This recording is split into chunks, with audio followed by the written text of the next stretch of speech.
Ok, jóvenes, buenos días. Espero que ustedes estén bien. Vamos a ver hoy nosotros entonces la clase que teníamos pendiente que trata sobre la fisiopatología del sistema endocrino, ¿no? O también ustedes lo pueden encontrar como el sistema endocrinológico. Depende, al final del día es bastante parecido, por no decir lo mismo. Entonces, antes de hablar de las enfermedades como tal, bueno, esta clase se divide en dos partes, ¿no? Hoy vamos a hablar un poquito sobre la generalidad del sistema endocrino. Vamos a hablar un poquito de la tiroides y de las glándulas adrenales. En la próxima clase hablamos de la enfermedad de la hipófisis, algo de páncreas y la regulación de la glucosa, y también algo de hormona del crecimiento y algo más que se me está escapando ahorita. Bueno, eso lo vamos a ver en la otra clase. Bien, entonces, antes de hablar de las enfermedades como tal, tenemos que recordar conceptos que yo me imagino que ustedes conocen de sus clases de fisiología, en el que ustedes saben que la regulación de las hormonas del sistema endocrino se dan en ejes de retroalimentación. ¿Ok? Esos ejes de retroalimentación comienzan en el cerebro.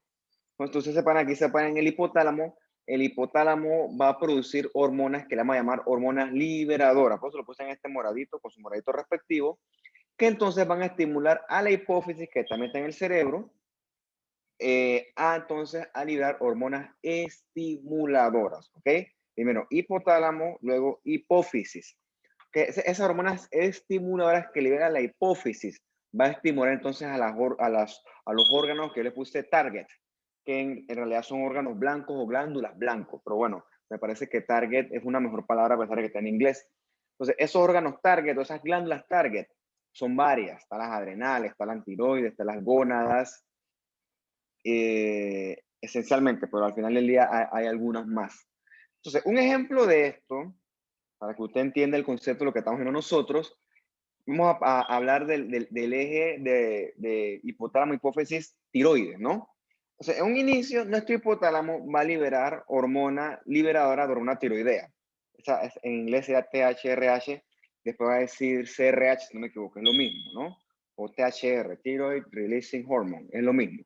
Hormona liberadora de hormona tiroidea, ¿ok?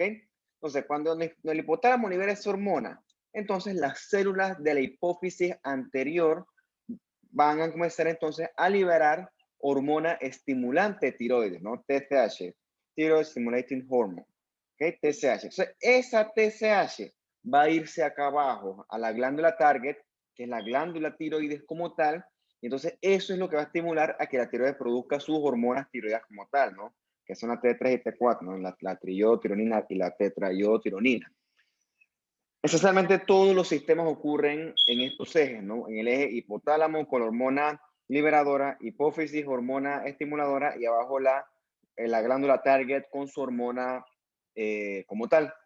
Entonces, también existe el sistema de prolactina que es un poquito diferente, ¿no? Que más que todo es un sistema que es inhibidor.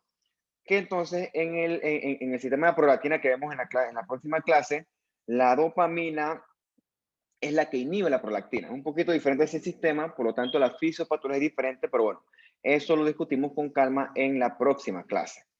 Bien, entonces ya vimos cómo ocurre la cosa. Hipotálamo, hipófisis, glándula target. Ahora vamos a ver qué ocurre con este concepto de retroalimentación negativa, que creo que es una cosa que usted probablemente ya conoce, pero que vamos a repasar.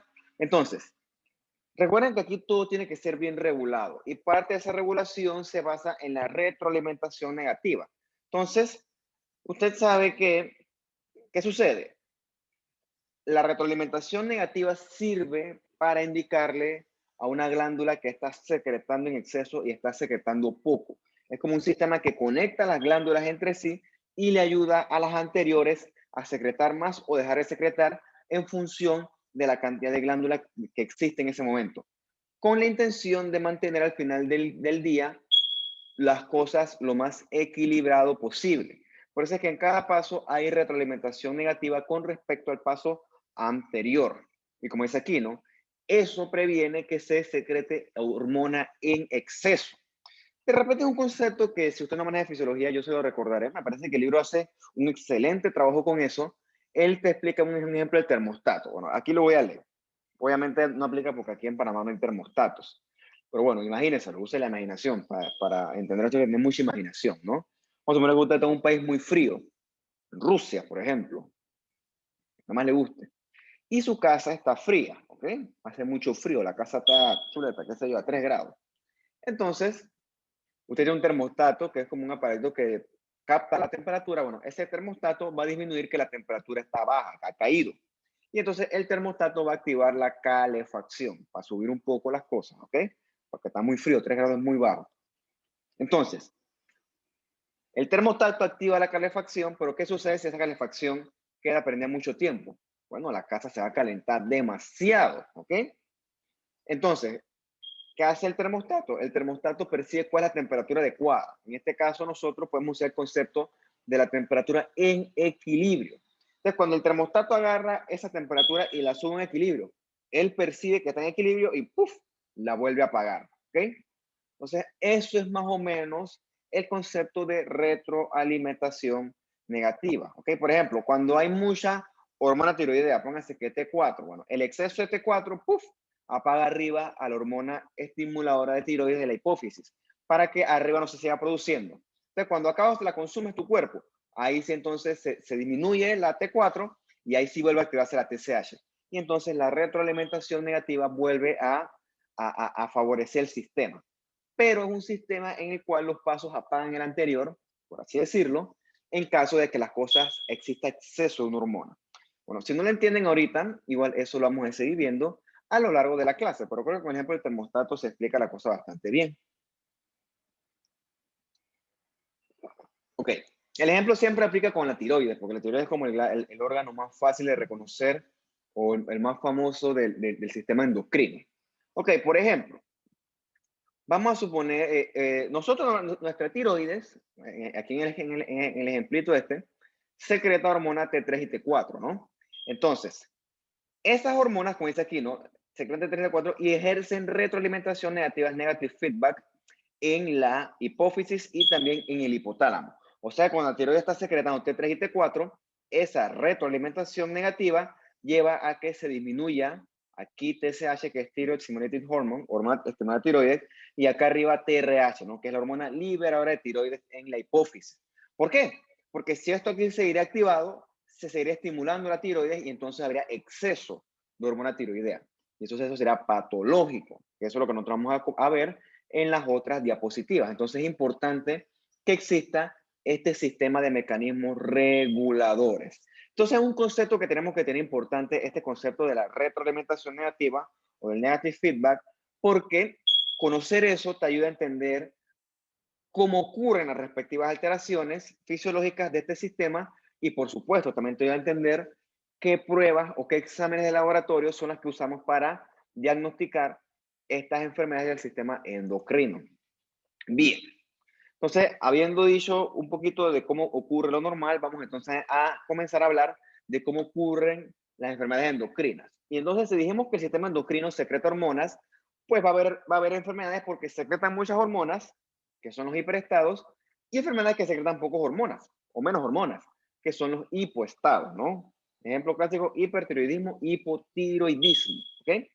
Entonces, hablando de los hiperestados, puede haber aumento de secreción de hormonas, o no solamente aumento de secreción, o también aumento de acción de la hormona, o ambas. Porque, por ejemplo, puede que la glándula target, por ejemplo, la tiroides, esto tiene una patología intrínseca en la cual ella misma secreta mucha hormona. ¿Okay? Eso se llama un desorden primario. Existe algo con la tiroides que está secretando demasiada hormona. O sea, un hiperdesorden porque hay mucha secreción de hormona. Entonces, obviamente, por ejemplo, en este caso, la concentración de la hormona como tal, por ejemplo, en este caso el T4 o el T3, pues debe ser alto, ¿no? Por tema de lógicas. Entonces, la hormona estimulante, o sea, la que viene de la hipófisis, debe ser baja, ¿no? Recuerden que si mi tiroides está secretando mucho T4 o T3, entonces eso retroalimenta de forma negativa mi hipófisis y por lo tanto la TSH debe ser baja, ¿ok? Debido a un aumento de retroalimentación negativa por culpa de esa glándula que está hiperactiva. Ese es un concepto elemental de los desórdenes primarios. Hay un exceso de hormona y hay poca hormona estimulante o estimuladora. Eso también lo vamos a ver a lo largo de la clase. Hay otra categoría en la cual el mismo hipotálamo o la misma hipófisis secretan mucha hormona, ¿ok? Y eso estimula en exceso a la glándula target. Eso es un desorden secundario. Entonces, en el hiperdesorden secundario, tú vas a encontrar mucha hormona de la glándula efectora o glándula target y mucha hormona estimulante, ¿no? Ves que son diferentes los primarios de los secundarios. Bien, seguimos, porque la categoría sigue. También puede que tengas un sitio ectópico de producción hormonal. ¿Qué quiere decir eso? No es la tiroides, tienes un tumorcito que te está secretando mucha hormona tiroidea. Eso es raro, pero puede pasar. Pero para aquí en el estromo ovario, que es un tumor raro también, es un tumor que pertenece a la familia de los teratomas. Si no conoce el teratoma, se lo resumo. Un teratoma es un tumor de células germinales que puede ocurrir en las gónadas, es más común en los ovarios, pero también puede ocurrir en el testículo y en otros sitios, pero es mucho más común en el ovario.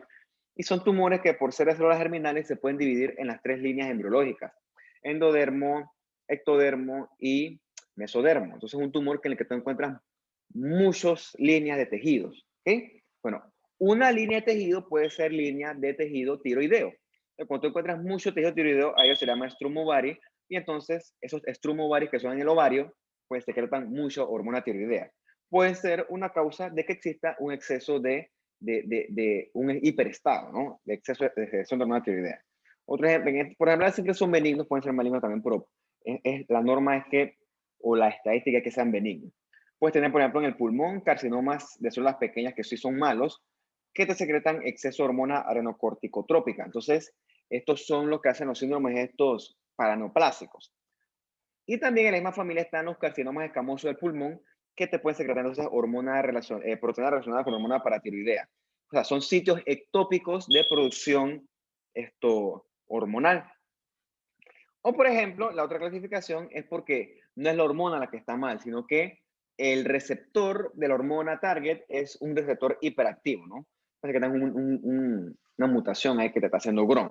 Entonces, en esta imagen histológica acá, ya ustedes son expertos en histología, así que esencialmente esto es tiroides, ¿no? Igualito, folículos tiroideos llenos de coloides, pero esto es un ovario, ¿no? Bueno, no contento con eso, esto acá abajo está haciendo un carcinoma papilar. Puede pasar también, ¿no? Entonces, así como ocurre en la tiroides, si el tejido ocurre en el ovario, también no solamente es el tejido nato, sino que también, no contento con eso, también se puede malignizar, para que vean lo curioso que es esto. Entonces, este es el famoso strum ovari, que aparte de parecer tiroides, también puede también puede producir hormona tiroidea. Y eso te puede producir a ti o al paciente un hiperestado. Seguimos los hiper, ahora vamos a ver los hipo, ¿no? Cuando hay disminución de secreción hormonal o cuando hay disminución en la acción hormonal. Bueno, puede ser porque existe un problema como tal con la glándula target, ¿no? Problema congénito, o sea, de nacimiento, o algo que se adquirió. Esto es algo desorden primario.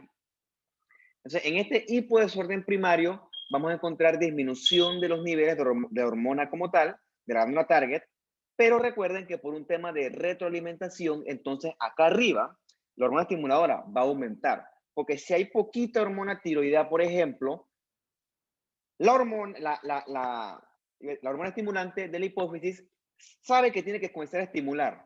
Entonces, ella va a comenzar a estimular y producir hormona estimuladora, pero de nada sirve que tú estimules a la tiroides acá si la tiroides no está funcionando. Entonces, en un examen de laboratorio tú vas a encontrar poquita hormona de la glándula target y mucha hormona estimuladora por esto, porque se pierde la retroalimentación negativa. Eso es una forma de distinguir cuando lo que falla es la glándula target y el desorden es primario. O también puede ocurrir que entonces la hipófisis, acá arriba es el problema entonces, que el problema es acá arriba en el cerebro, no secreta suficiente hormona estimulante. Eso clasificaría como un desorden secundario. Entonces la diferencia es que en estos desórdenes secundarios va a haber disminución de ambas, tanto de hormona target como de hormona estimuladora, ¿no? Ese es más o menos el concepto anterior, pero ahora en disminución. Lo vamos a seguir viendo más adelante, ¿no? Seguimos aquí. Puede que entonces lo que esté deficiente es el hipotálamo, ¿ok? Se llama un desorden terciario. Puede que también la misma hormona como tal sea defectuosa. En la tiroides está secretando, pero ¿qué sucede? la misma hormona es defectuosa y entonces la tiroides va a seguir secretando hormona, va a seguir secretando hormona porque la función que hace esa hormona no se está cumpliendo. Y ella, bueno, como el efecto no se está logrando, va a comenzar a secretar más, ¿ok? Eso tú lo corriges administrando hormona exógena, o sea, por ejemplo, pastillita de levotiroxina, por decir algo, que son hormonas sintéticas que van a reemplazar entonces esos niveles hormonales. Eso ocurre también. O puedes, por ejemplo, que el receptor no funcione, ¿ok? El receptor de la hormona, de la glándula target, ¿no? Entonces, si el receptor no funciona, acá arriba la hipófisis se vuelve loca, porque va a comenzar a producir, pero estás produciendo algo que no tiene sentido porque de nada te sirve producir más si el problema son los receptores. Pero entonces en estos defectos de receptores tú detectas aumento de nivel de hormona estimulante. Entonces el ejemplo clásico de esto lo vimos nosotros en la diabetes insípida nefrogénica, en la cual el paciente tú le administrabas ADH, pero igual por mucho ADH que le administraras de forma intravenosa, eso no iba a funcionar y el paciente iba a seguir orinando en exceso, porque tú le puedes administrar todo el vial, pero el problema no es la hormona vasopresina, en este caso la ADH. El problema son los receptores a nivel del riñón. Entonces, a diferencia de la de acá arriba, es cuando el receptor está defectuoso, esto no responde a hormona exógena, ¿ok? Es una cosa fundamental. Entonces, usted conoce la diferencia entre la diabetes insípida de la central, que el problema está acá arriba en la neurohipófisis o hipófisis posterior con la ADH, versus la hipófisis nefrogénica, que el mejor ejemplo es de esto, ¿no? Que en el riñón los receptores no responden a la ADH. Entonces tú le puedes administrar toda la ADH que tú quieras, pero no va a funcionar. O sea, es una forma de diferenciarlas una de la otra. Eso lo conocemos de la clase anterior. Entonces, antes de abordar esto, tú te pases varias preguntas, ¿no? Antes de abordar, Chula, te pases de un problema hormonal. ¿Qué está sucediendo? Entonces, ahorita que vamos a ver órganos, sistemas como tal. Bien, primero que todo, ¿qué hormona secreta este órgano? ¿Ok? ¿Cuál es la hormona que estimula este órgano? ¿Cuál es el estímulo metabólico que estimula a esta glándula target? ¿Qué pasa si esa glándula secreta mucho? ¿Ok? ¿Qué pasa si secretara poco? Y entonces, ¿qué sucede cuando esto secreta poco? ¿Qué sucede con el sistema de retroalimentación negativa? ¿Ok? Y al final, ¿cómo esto afecta los respectivos resultados de laboratorio? O sea, son cosas que tú tienes que, es como tú abordas estos problemas de hormonales. Pero lo más importante es esto, ¿no? Lo más importante es conocer el concepto del sistema de retroalimentación negativa. Entonces, teniendo esos conceptitos en mente, vamos a comenzar nosotros a estudiar los órganos como tal y vamos a comenzar con el más representativo que es la tiroides, ¿no? O glándula tiroides. Entonces, la tiroides secreta las hormonas tiroideas, ¿no? La T3, que es la triyodotironina, y la T4, que es la tetrayodotironina. ¿Qué hacen esas hormonas? Bueno, ellas regulan varias cosas del metabolismo, que ahorita cuando nos hablemos de los hiper o los hipoestados, vas a entender qué regulan ellas. Del punto de vista anatómico, esta es la tiroides, ¿no? Una forma de escudito, tiene dos lóbulos, lóbulo derecho, lóbulo izquierdo, lo dije al revés, lóbulo derecho, lóbulo izquierdo. Aquí tiene el lóbulo piramidal, tiene su istmo en el medio, y lo importante es que ella se encuentra anterior, aquí, a la vía respiratoria, ¿no?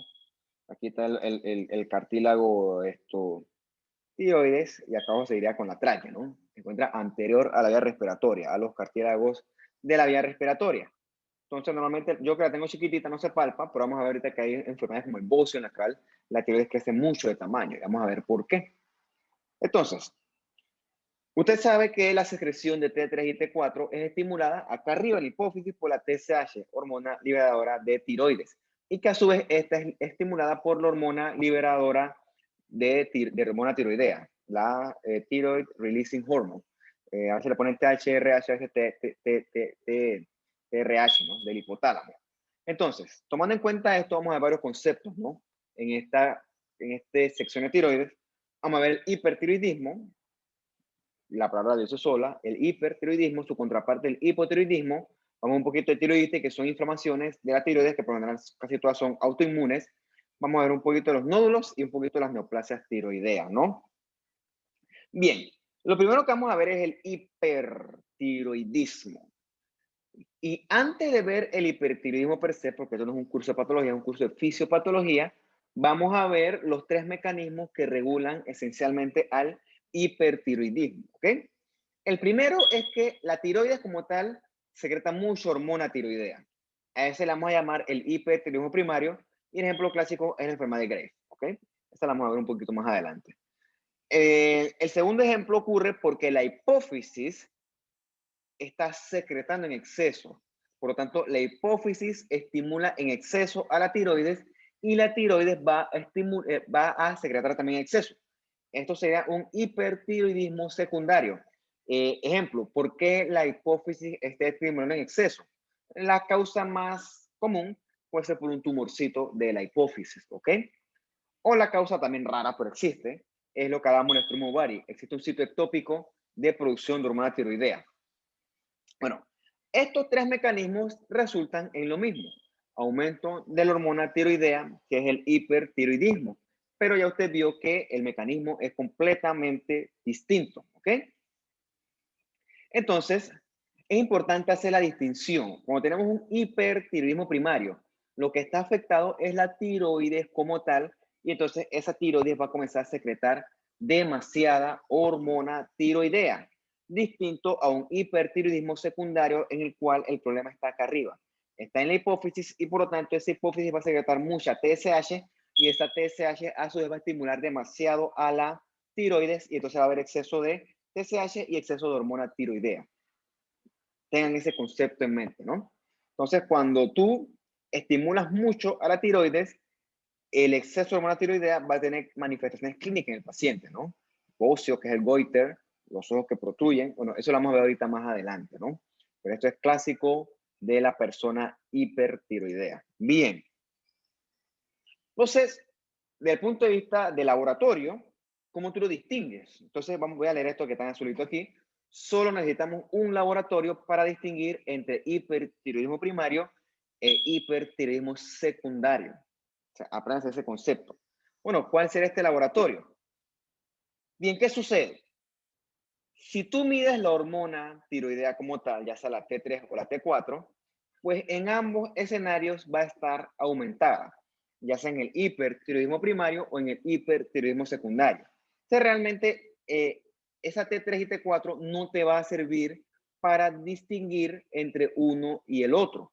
Solamente te sirve para determinar si de hecho existe hipertiroidismo, pero no te ayuda a ubicar el sitio donde está ocurriendo entonces ese exceso de secreción de hormona. Entonces, antes de ver cuál es el laboratorio como tal que nos va a ayudar, vamos a pensar en el concepto de la retroalimentación negativa. Entonces, la tiroides está loca, está fuera de control y entonces la tiroides está secretando mucha hormona tiroidea y no se le está dando la indicación. Porque vamos a pensar que ya tiene una patología intrínseca que le estimula a que secrete mucha hormona tiroidea. El asunto es que esto va a entonces, aquí, ¿no? Por ejemplo, en la tiroides, que es la que está afectada, va a secretar mucho T4, mucho T3, entonces eso va a aumentar la retroalimentación negativa. Y entonces acá arriba, este exceso de hormona va a apagar la hipófisis, por así decirlo. Y entonces va a haber disminución de TSH. O sea que en el hipertiroidismo primario va a haber disminución de TSH. ¿Ok? En contraste con el hipertiroidismo secundario, en el cual el problema es causado por la hipófisis, ¿ok?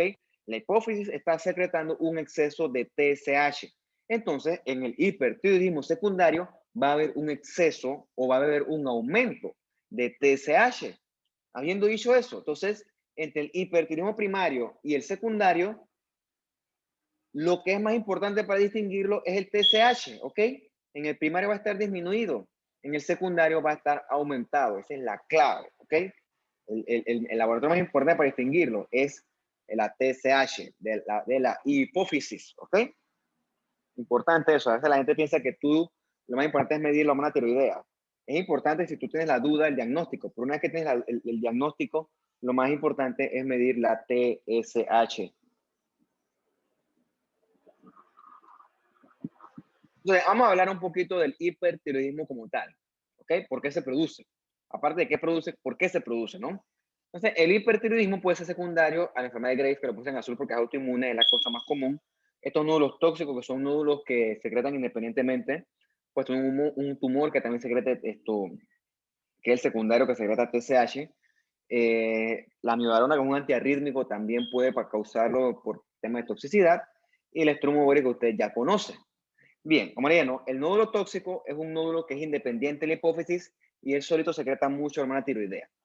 Entonces vamos a hablar de lo que nos compete aquí, que es la enfermedad de Graves, que es una enfermedad autoinmune que afecta a la tiroides. Como la gran mayoría de las autoinmunes, por lo general afecta mucho más a las mujeres. ¿Y qué ocurre en la enfermedad de Graves? En la enfermedad de Graves se producen autoanticuerpos que entonces se unen a los receptores de TSH en la tiroides, ¿ok? Recuerda que la hipófisis secreta TSH, pero esa TSH tiene que comunicarse con la tiroides. Llega a unos receptores. Bueno, en la enfermedad de Graves, esos receptores son atacados por los autoanticuerpos. Y este ataque consiste en que estos autoanticuerpos van a actuar como si fueran la TSH y entonces van a estimular en exceso a la tiroides. Y esa estimulación en exceso va a hacer que se libere exceso de hormona tiroidea. ¿Ok? Entonces, el paciente va a tener un hipertiroidismo, pero aparte de cuentas altas de hormona tiroidea en sangre, también este paciente va a tener otras características clínicas únicas de la enfermedad de Graves, ¿no? Que así es la enfermedad de Graves-Basedow, siempre negrean al señor Basedow. Bueno, búsquenlo si tienen curiosidad. Una cosa característica, vamos a encontrar la oftalmopatía de Graves. Al paciente se le salen, le protruyen los ojos, parece que se fueran a salir. ¿Por qué ocurre esto? Porque ese ataque autoinmune también va a crear inflamación en los músculos extraoculares y en los tejidos estos perorbitales. Y hace que los ojos del paciente literalmente se le salgan, literalmente. Eso se llama, el término médico es proptosis o exoftalmos. Exoftalmos. El paciente va a tener un mixedema pretibial. Le llaman mixedema porque la causa no tiene nada que ver con, no es vascular, no tiene nada que ver con trastorno hemodinámico, y es un edema, pero de otro tipo de fisiopatología, lo busca después. Y también la enfermedad de Graves se asocia a otras enfermedades autoinmunes. Habiendo dicho eso, la enfermedad de Graves es la causa más común lejos de hipertiroidismo. Y me gustaría conocer algunas otras mujeres, ¿no? Son mujeres que andan así hyper, y tú las ves con los ojos salidos. No digo que es una enfermedad de Graves, pero más probable es que esa persona tenga más hormona tiroidea de lo normal. Eso es lo que ocurre, ¿no? Hay un ataque autoinmune contra los receptores de TSH de la tiroides y eso hiperestimula a la tiroides. Entonces, este paciente va, lo clásico, los ojos se le salen, ¿no? Es lo clásico, ¿no? La proptosis y el exoftalmo, lo clásico de la enfermedad de Graves. Vamos ahorita que hay otras características también. Bien. ¿Qué signos y qué síntomas produce el hipertiroidismo? Bueno, una cosa curiosa en la enfermedad tiroides es que pueden causar agrandamiento de la glándula, ¿no? De la tiroides como tal. Eso se llama bocio, ¿ok? El agrandamiento, perdón, de la glándula tiroides. ¿Qué sucede? El bocio se puede ver tanto en hiper como en hipotiroidismo, por lo tanto eso no es diagnóstico como tal, eso te orienta, un signo. En inglés el bocio se llama goiter, por mi curiosidad. Bien, entonces antes de pensar en fuera el exoftalmo o la proptosis, antes de pensar en qué te hace al paciente el hipertiroidismo, tenemos que pensar qué hace la hormona tiroidea, la T3 y la T4. Bien, dijimos que la hormona tiroidea regula el metabolismo. Entonces, en este caso, la hormona tiroidea lo que va a hacer es estimular, ¿ok? La hormona tiroidea estimula y entonces una persona con mucha hormona tiroidea va a estar con signos y síntomas de hiperactividad. Por lo general, las personas hipertiroideas, en este caso cuando son mujeres, van a ser flaquitas, delgaditas, porque su metabolismo alto va a hacer que pierdan peso. O, habiendo dicho de otra forma, le va a ser difícil aumentar de peso. Eso es característico de la persona hipertiroidea. También mucha estimulación, mata taquicárdico, a veces pueden hacer hasta FA, fibrilaciones atriales. También una persona que va a estar con disnea. Y otra cosa característica es que esa persona no tolera el calor. O sea, está así, va a estar hyper y acalorada y con los ojos salidos todo el día. Eso es característico de la persona con hipertiroidismo. Naina, hace calor, Dios mío, prenda en el aire, yo, ay, hace frío, cálmate. Bueno, eso es curioso, eso es característico. También se cree que la piel está caliente, una persona que hace un apetito voraz, tipo que ese tipo, un hombre, pues una mujer, tú le sirves un plato de arroz, poroto, carne, chicha, macarrones, y crac, crac, crac, crac, todo se lo avienta y nada que engorda, ¿ok? Va a tener aumento del apetito y un metabolismo alto. Y va a estar así temblando y con nerviosismo. Eso es una persona que va a estar hiperestimulada, ¿ok? Eso es característico del exceso de hormona tiroidea, ¿no? O sea, esto que usted ve aquí es un cuello con una bolota. Bueno, esta es la tiroides, ¿no? Este es el famoso goiter o el famoso bocio. Curiosamente, usted no lo ve aquí ya en Panamá. Antes se veía, ¿ok? Vaya pensando por qué. Ahorita yo se los voy a decir. Este es característico, ¿no? Este es el paciente hipertiroidea. Con calor, que tiene que estar siempre con el aire prendido o el abanico, lo que sea que tenga, o echándose fresco. Va a estar sudoroso, los ojos salidos, va a estar taquicárdico, va a perder peso, va a ser delgadito. Muchos cambios, ¿no? Yo no me voy a hablar aquí de unas generalidades porque esto no es una clase de medicina interna como tal. Bien, ¿cómo diagnosticamos el hipertiroidismo, no? Fuera de la clínica ya vimos que hay bastantes características clínicas que describen al hipertiroidismo, ¿ok? Pero ¿qué sucede si el paciente se presenta sin ninguno de esos, no? O si no es una cosa clínicamente evidente. Bueno, entonces ahí nosotros utilizamos los exámenes de laboratorio. Y ya sabemos que el examen de laboratorio que te va a distinguir un hipertiroidismo primario versus uno secundario es la TSH, ¿ok? Entonces, ya usted sabe que en el hipertiroidismo primario, o sea, cuando el problema es la tiroides, la TSH va a estar disminuida. Mientras que cuando es secundario, la TSH va a estar aumentada, ¿ok? Aparte de eso, aparte de medir la TSH y la T3 y la T4, en la enfermedad de Graves tú también puedes medir anticuerpos antirreceptores de TSH en sangre. Entonces, eso es una de las claves diagnósticas o de las herramientas diagnósticas. Entonces, por ejemplo, ¿no? Tú mides la TSH, si está bajita, eso es un hipertiroidismo, ¿no? Pero si está normal, la TSH, bueno, no vamos a hablar, porque ya esto es hipotiroidismo, otras cosas. Pero cuando la TSH está baja, tú sospechas hipertiroidismo. Si está baja, tú sospechas en este caso primario, y si está normal o alta, tú te sospechas un hipertiroidismo secundario. Y eso lo correlacionas con los niveles de T4, T3 libre, y también lo correlacionas con la característica clínica del paciente. Y si tienes recursos, también lo correlacionas con los receptores, perdón, los anticuerpos antirreceptores de TSH en sangre. Pero recuerden, es una cosa que a veces no queda clara. La gente cree que el hipertiroidismo se diagnostica con exceso de T3 y T4 libre en sangre. Eso ayuda, pero realmente lo que te indica a ti es la TSH, ¿no? Ese es realmente lo que te orienta a ti. Bien, hablamos entonces nosotros del hipertiroidismo y en este punto vamos a saltar a hablar entonces de la contraparte del hipotiroidismo.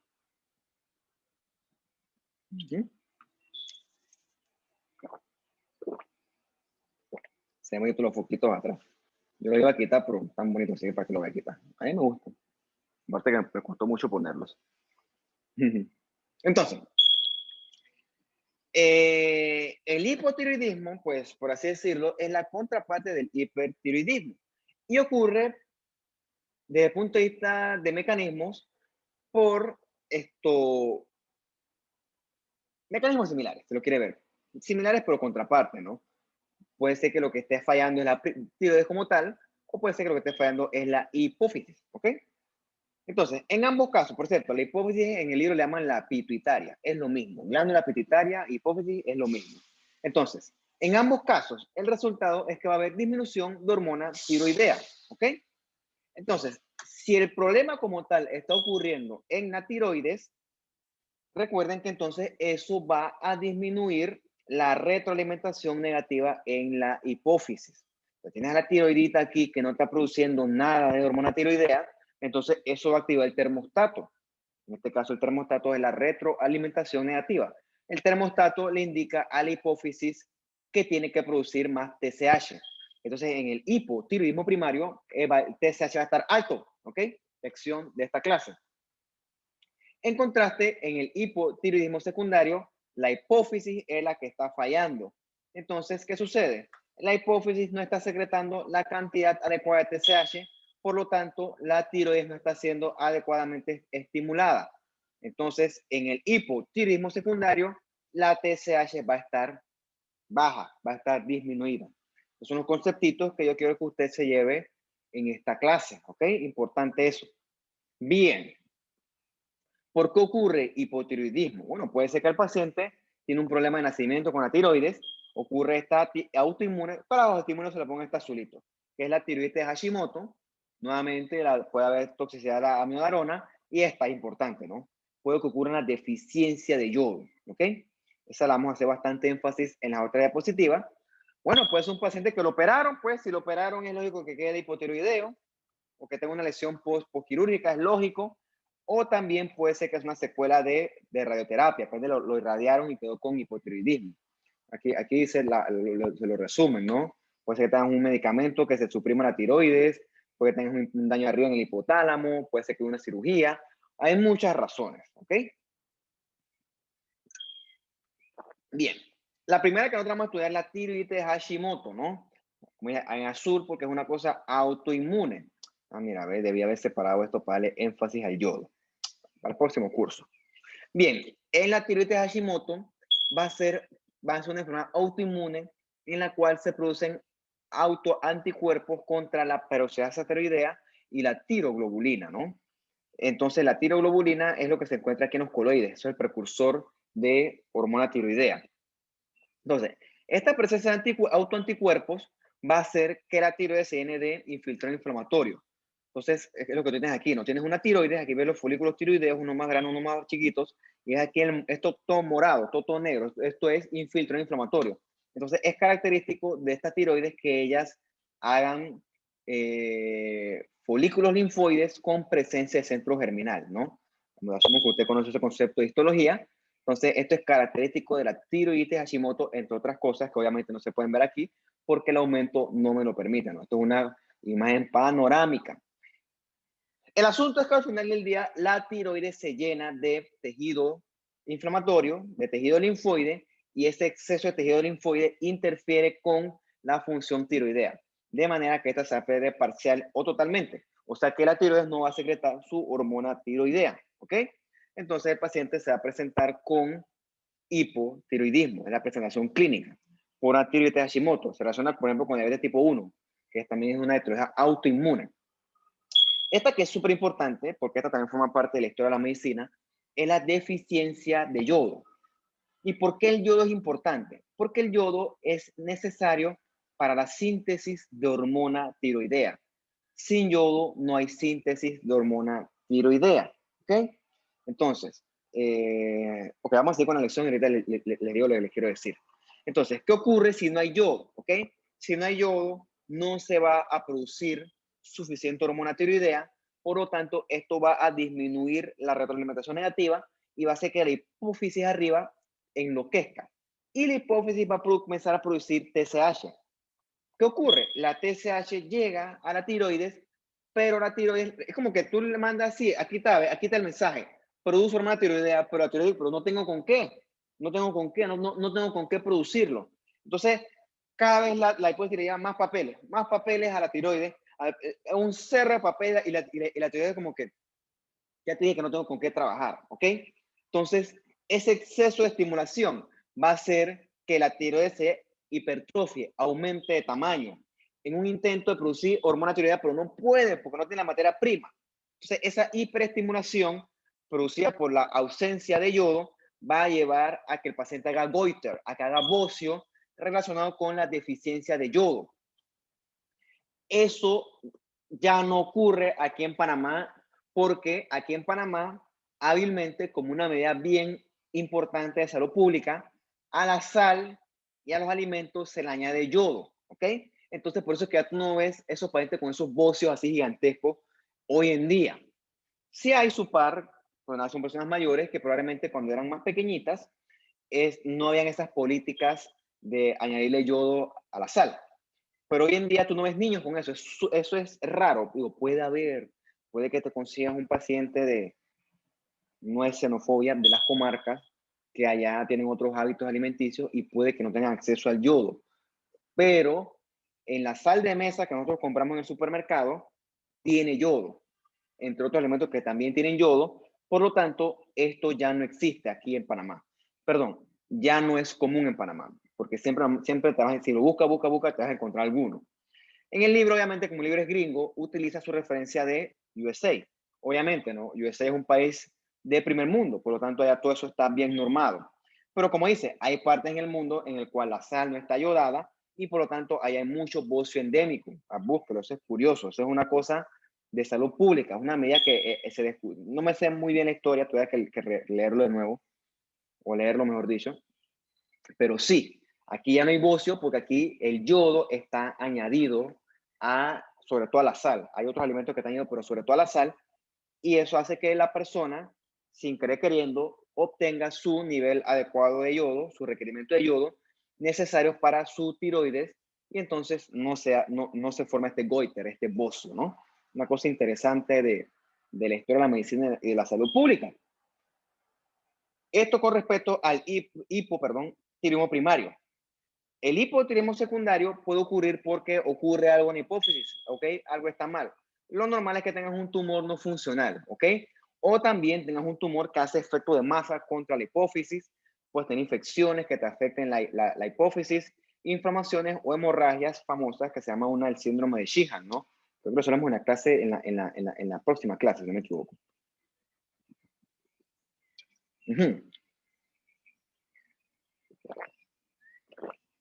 Habíamos dicho nosotros que la tiroides es una hormona que regula, perdón, la hormona tiroidea es una hormona que regula el metabolismo. Entonces, en el hipertiroidismo, todo está hyper, todo está acelerado. Entonces, en el hipotiroidismo va a estar todo lo contrario. La persona hipotiroidea va a estar lenta. A veces dice que andas como el huevo, ¿no? O sea, es un tipo que tú le metes su like en frente, despierta, y la persona nada que reacciona. No estoy diciendo que sea hipotiroidea, y perdón por lo de anda como el huevo, es una expresión coloquial. Lástima que queda grabado. Bueno, no es nada, no, eso hace la clase más llevadera. Esas personas que andan así siempre, lento, que tú lo dejas 2 minutos y cuando tú estás dormido, tipo gordo, no baja de peso, tipo, es posible, ¿no? Ya sé porque ya se puede llamar, porque siempre le echan la culpa, no, que yo estoy gordo por la tiroides. Siempre dicen la tiroides. Bueno, ese coloquial dicho o esa coloquial frase de echar la culpa de la gordura a la tiroides o de la obesidad, que es la palabra correcta, es por esto, es por el hipotiroidismo. Porque el paciente clásico hipotiroideo es un paciente que va a tener lo contrario del hipertiroideo, es un paciente que va a estar con un metabolismo basal lento, ¿ok? Va a estar todo slow, todo lento. Entonces, es esperado del paciente hipotiroideo que el tipo gane peso, ¿ok? Y con dietas normales. Por eso es que la gente dice la tiroides, porque es una persona que a pesar de que hace dietas, consume pocas calorías, o gana peso o no puede perder peso. Por eso es que es normalizar la culpa. Vamos a poder ver el amanecer acá atrás. Esa persona va, por mucho que quiera, no baja de peso. Una cosa característica es una persona que tiene frío siempre, ¿ok? Es un tipo que siempre tiene frío, completamente distinto al hipertiroideo, que el hipertiroideo está acalorado. Entonces, por ejemplo, a mí no me gusta el frío, yo no tolero el frío, pero bueno, yo en su momento me hice mi mamá tiroideas y bueno, están normales, así que yo no estoy hipotiroideo. Entonces, tuve un paciente que está fatigado, cansado, débil, está bradicárdico, o sea que la frecuencia cardíaca está lenta, tipo que respira slow. También describen que el tipo no va al baño con facilidad, está constipado también. Y también tan anémico. O sea, ese es el clásico paciente hipotiroideo. Entonces, como el paciente está por general gordillo, está aumentado de peso, por eso es que la gente le dice, no, esa es la tiroides, ¿no? Sí, pero tú también te la TSH, también te la T3, T4. No, echando la culpa de la tiroides. ¿Qué puede ser? ¿Qué puede ser? ¿Ok? Y también puede estar presente el bocio. No es que está, puede estar presente el bocio. Entonces, lo que tienes aquí, ¿no? El hipertiroideo, esto es un tipo que está hyper, ¿ok? flaquito, sudoroso, con los ojos salidos, hiperactivo, mientras que el hipotiroideo es lo contrario. El tipo está ahí, que le cuesta caminar, le cuesta respirar, debilitado, subió de peso. Curioso eso, ¿no? Claro, un poquito más profundo de esto, pero es para que usted se vaya haciendo la idea. Recuerda que esto es una clase de patología ni medicina interna, por lo tanto no nos vamos a centrar tanto en los manifestaciones, ¿no? Sino más que todos los mecanismos. Entonces, ¿cómo diagnosticamos el hipotiroidismo? Nuevamente, es importante, perdón, no es importante, es clave la TSH. Entonces, en el hipotiroidismo primario, o sea que la hormona, perdón, la glándula tiroides no produce TSH, entonces eso va a producir retroalimentación negativa y acá va a aumentar la TSH, ¿ok? Mientras que en el hipotiroidismo secundario, recuerden que el problema es la hipófisis, un tumor, una infección, entonces va a haber disminución de TSH. O sea, la TSH es fundamental. O sea, si está aumentada, eso te orienta a hipotiroidismo. Bien, el desenlace al final, independientemente de la causa, es que no se produce hormona tiroidea, no se produce ni T3 ni T4. Entonces, al paciente se le da hormona exógena, ¿no? Le dan las pastillitas estas de hormona tiroidea que proviene de la tiroxina, que es una forma sintética de T4. O sea, por ejemplo, llaman la levotiroxina, ¿no? Que es el nombre comercial, ahorita no, o es el nombre genérico, pero no importa. Pero si paciente está hipotiroideo, da su pastillita, glup, glup, el paciente mejora, ¿verdad? Que el paciente literalmente lo revives con esa tiroxina. Parece magia, pero sí, es bien curioso, ¿no? Usted ya conoce, tienes el concepto con esta clase de lo que es hipertiroidismo e hipotiroidismo, ¿no? Entonces vamos a ver otras que son misceláneas, que son la tiroiditis, ¿no? Por la son autoinmunes, por eso las pongo en azul, en la cual vamos a ver inflamación de la glándula tiroides. Puede ser por muchas causas, ¿no? Perdón, puede causar muchas cosas, no es lo mismo, puede causar muchas cosas, puede causar hipotiroidismo, hipotiroidismo, la glándula se puede agrandar y también puede doler, o sea que entra en el diferencial de muchas otras cosas. La más clásica es la tiroiditis de Hashimoto, pero hay otras causas, ¿no? Por ejemplo, hay tiroiditis que son virales, hay tiroiditis que son secundarias a radiación, y también existe esta que es normal, que es la que es tiroiditis postparto, ¿no? Que te lo puse en azul porque no es necesariamente patológico, pero es una respuesta que ocurre en el puerperio o después del parto. Entonces, como la tiroides está inflamada, el manejo va a ser con AINES, ¿no? Pero recuerda, no puedes darle un AINES todos los días porque entonces le freas el estómago. Y con reposición de la hormona tiroidea. Si hay exceso de hipertiroidismo, perdón, es una redundancia, si hay hipertiroidismo, maneja el hipertiroidismo, y si hay hipotiroidismo, pues repondrás hormonas, ¿no? Bien, y hablando un poquito de los nódulos tiroideos, los nódulos son neoplásicos, o sea que son nuevos crecimientos, de nuevo, plásico de crecimiento. Pero una cosa importante es que pueden ser neoplásicos ya sea benignos, que son los adenomas, o neoplásicos malignos, que ya son los que nos preocupan. En el cual la variante más común es el carcinoma papilar de tiroides, ¿ok? Una cosa importante es que en la clínica, puede que a mí me sea una mamacita en la tiroides, no necesariamente es un cáncer, puede ser muchas cosas. Puede ser que sea una región que esté inflamada, de tiroiditis, puede ser una hiperplasia, puede ser un quiste. Por eso es que es importante estudiar esos crecimientos, ¿no? La mayoría de estos nódulos son por general asintomáticos, ¿no? Pero algunos pueden producir síntomas de hipertiroidismo o si crecen mucho, también pueden comprimir estructuras vecinas. Entonces, por ejemplo, si me comprime la tráquea, o pues un nodulote, por Dios, una masota, puede que el paciente presente tos, o si me comprime el esófago, puede que me tenga disfagia, o sea, dificultad para tragar. El diagnóstico se hace nosotros en patología cuando el paciente le puya en la tiroides, ¡pluf! Y entonces ahí le hacen entonces la biopsia por aspiración con agua fina. Pero que ustedes solo escuchó que sea en la clase de citología. Realmente el libro dice que el diagnóstico se hace con esto. Yo diría que el abordaje se hace con esto, porque hacer un diagnóstico per se, yo como patólogo prefiero ver la pieza quirúrgica. La citología tiene su sensibilidad y su especificidad. ambas son limitadas, ¿ok? Imagino que como el que escribió este libro es un internista, que es neurólogo, él cree que esto es así.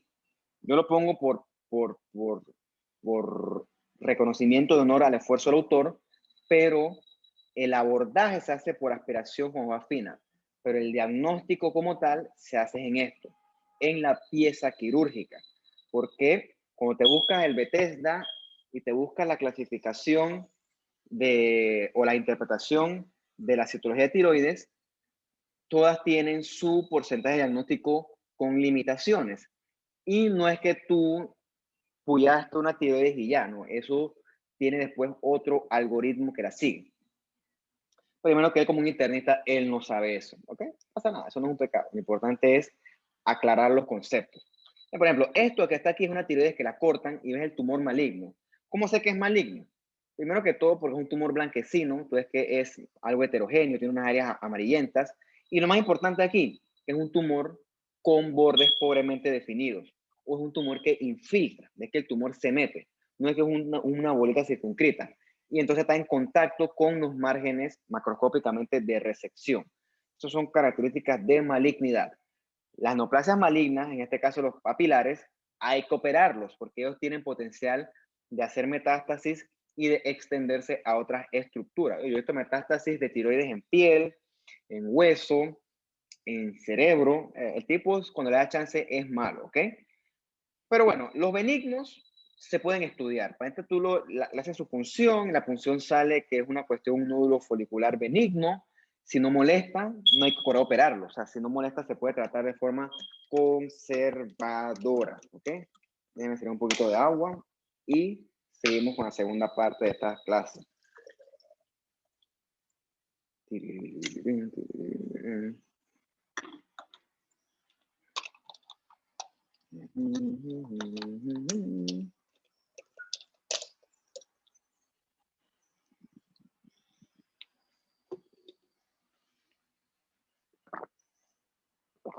Sigamos, ¿no? Vamos a ver un poquito algo de las glándulas adrenales, que también llaman las glándulas suprarrenales, pues porque están encima del riñón. Bien. Las adrenales a veces son como renegadas, neglected, se les son olvidadas, pero las adrenales son súper importantes. Ellas secretan muchas hormonas, secretan la aldosterona, que ya conocemos de las clases anteriores, secretan los glucocorticoides, secretan precursores de hormonas sexuales, está en la corteza, y en la médula también secretan a las catecolaminas, la norepinefrina y la epinefrina. Entonces, me imagino que usted ya conoce esto en su clase de histología. Esto es un corte histológico, una glándula adrenal. Tú vas a tener acá afuera esta zona que es la zona glomerulosa, que es la que secreta la aldosterona. ¿Ok? Tiene aquí este que es el gran grueso de la corteza, que es la zona fasciculata o la zona fasciculada, en la cual tú encuentras células grandototas con bastante citoplasma espumoso, le llaman así, abundante, ¿no? Se ve así blanco. Bueno, esta zona fasciculada, o vaculado también le llaman, secretan es los glucocorticoides, el más famoso es el cortisol, y acá abajo la zona reticularis, tú la ves porque, bueno, aquí no me puedo hacer aumento, pero tú le ves a esa zona gránulos de lipofusina, ¿no? Que es un concepto que ya usted conoce, ¿no? Ellas secretan precursores de hormonas sexuales. Y acá abajo está la médula con las células enterocromafines, que son primas hermanas de las células ganglionares, que estas secretan entonces las catecolaminas, sobre todo la norepinefrina y la epinefrina. ¿Ok? Me quedó chiquito el texto. Bueno, no importa. Porque es un repaso de la aldosterona. ¿Ok? Lo importante, ¿cuáles son las funciones de la aldosterona? La aldosterona, usted sabe que es rasor de sodio en el riñón. También la aldosterona secreta potasio. O sea que la aldosterona regula los niveles de sodio y de potasio. Y la aldosterona también secreta hidrogenión. O sea, la aldosterona también sirve para regular los niveles de ácido. ¿Ok? Ya eso lo conocemos nosotros de nuestras clases anteriores. Entonces,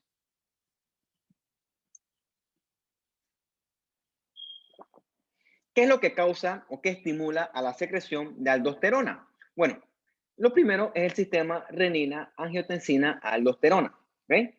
Eso ya lo conocimos de las clases anteriores. Eso es para la regulación de la presión arterial, esencialmente. O también puedes tener un fenómeno de hipercalemia, en el cual hay mucho potasio y entonces ese exceso de potasio estimula a que la aldosterona bote potasio o elimine potasio. Entonces eso también va a estimular la secreción de aldosterona. Entonces nosotros vamos a ver aquí que puede haber, mira, como está aquí, ¿no? Mira aquí tu riñoncito y acá arriba tienes a la glándula adrenal. Entonces aquí en la zona glomerular se va a producir aldosterona. Esa aldosterona se produce en respuesta al sistema de renina, angiotensina, aldosterona. Comienza con la renina y aquí vas con la angiotensina 2. Recuerda que se produce en el pulmón gracias a la enzima convertidora de angiotensina, ¿no? Aquí está. Angiotensin convertidora, converting, no sé cómo se dice, enzyme, o enzyme, ¿no? Perdón por el inglés machucado. Entonces, este sistema regula la presión arterial, ¿ok? Y la aldosterona también retiene sodio, ¿ok? Recuerden que la retención de sodio también retiene agua, por lo tanto, eso va a aumentar el volumen que está en los vasos. Entonces, esto aquí regula el tono vascular y esto aquí regula el volumen. Por lo tanto, al final del día, la aldosterona, esto regula mucho esa presión arterial. Regula bastante, regula toda, mejor dicho. Entonces, también, esto, también el potasio, recuerden, ¿no? La aldosterona también va a regular los niveles de potasio.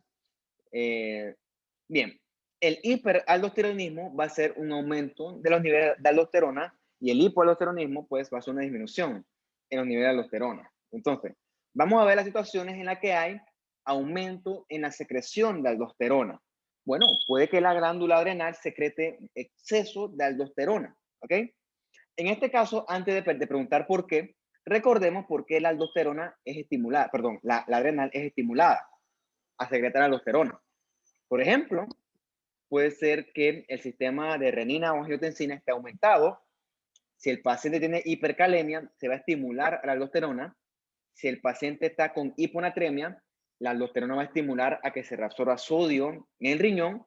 O si el paciente está hipotenso, ¿no? Como dice aquí, si la presión arterial cae, eso también va a estimular a la aldosterona. En ese caso, el paciente va a tener aumento de la aldosterona. La contraparte es la disminución de aldosterona.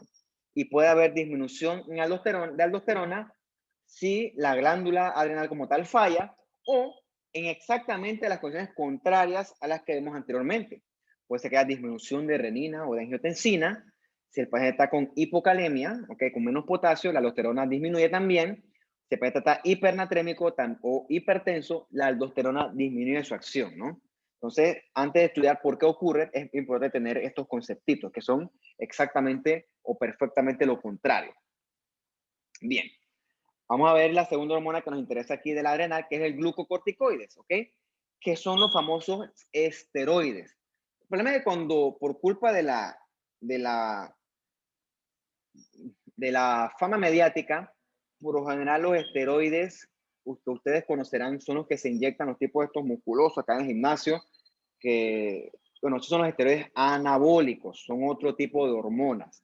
Entonces, los esteroides que nosotros vemos aquí son los esteroides tipo glucocorticoides. Son hormonas que pertenecen más o menos, son primas hermanas, pertenecen a la misma familia, pero realmente desde el punto de vista médico, los esteroides que yo les voy a hablar son los esteroides tipo glucocorticoides. Esos esteroides famosos son los esteroides anabólicos, ¿no? Si tienes más curiosidad, puedes buscarlos, porque lo que pasa es que yo voy a usar el concepto de esteroide y entonces es otro tipo de esteroides, para que no se confundan.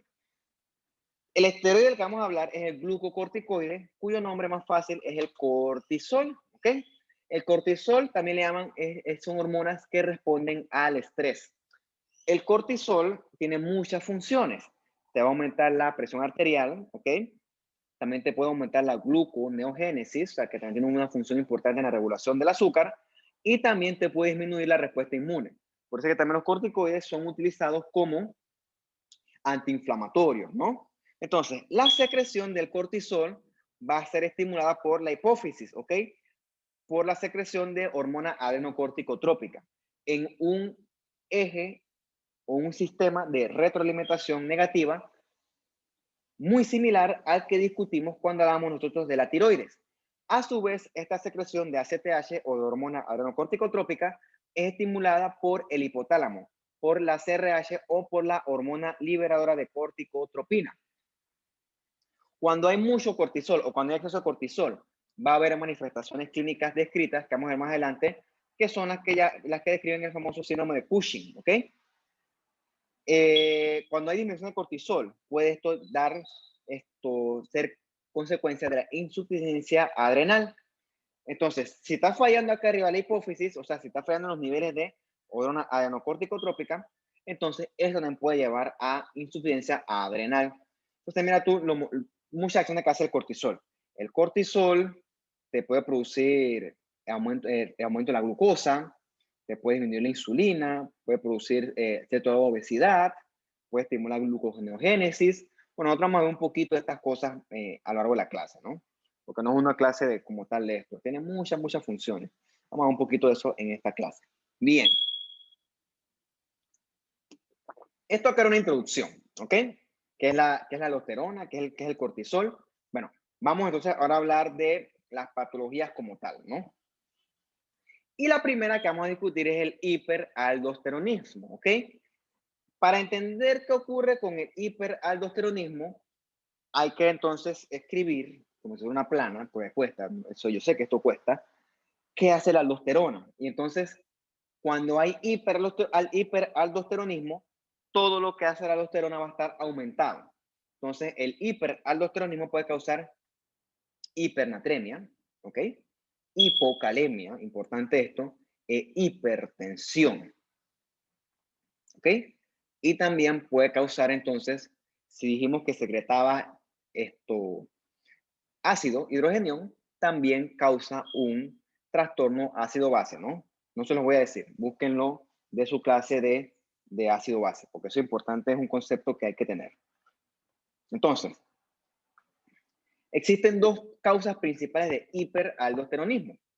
La primera es que la adrenal está produciendo mucha aldosterona, la adrenal está enloquecida, ya sea una o las dos. Entonces, ese se llama el hiperaldosteronismo primario y ocurre por tumores, ¿no? Ya sea un adenoma adrenal, que realmente el nombre correcto es estos adenomas corticales, porque son en la corteza realmente, o porque tengas un carcinoma de la corteza adrenal. Eso también, o sea, es raro, pero puede ocurrir.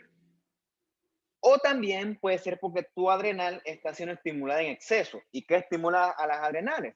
Pues varios mecanismos, ¿no? En este caso, vean que no es la hipófisis. En este caso hay, recuerden, ¿no? Recuerden que esto es una característica fundamental de la aldosterona, ¿ok? La aldosterona la estimulan es mecanismos propios del cuerpo. Por ejemplo, el exceso de potasio estimula a la aldosterona. El exceso de sodio estimula a la aldosterona y también la hipotensión estimula a la aldosterona. Recordemos nosotros cuando hablamos de la clase de insuficiencia cardíaca y la clase de renal.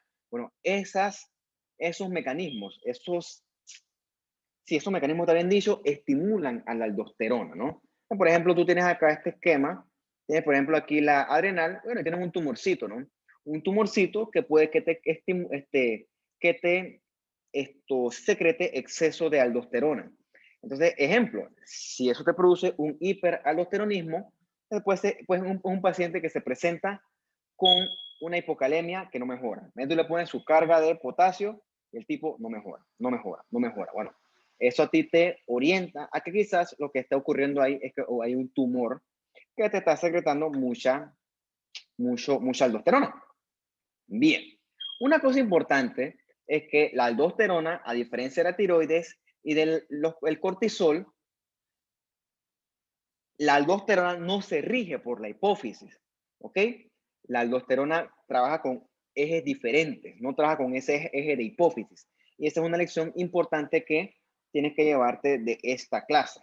Entonces recuerda que la aldosterona tiene sus funciones. Va a causar reabsorción de sodio, lo que va a hacer que la presión arterial aumente.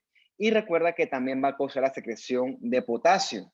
Por lo tanto, las condiciones que estimulan a la aldosterona son la hipercalemia, sobre todo, la hiponatremia y la hipotensión. ¿Ok? Y entonces, estos estímulos sostenidos pueden llevar a que el paciente tenga un hiperaldosteronismo secundario. Interesante esto.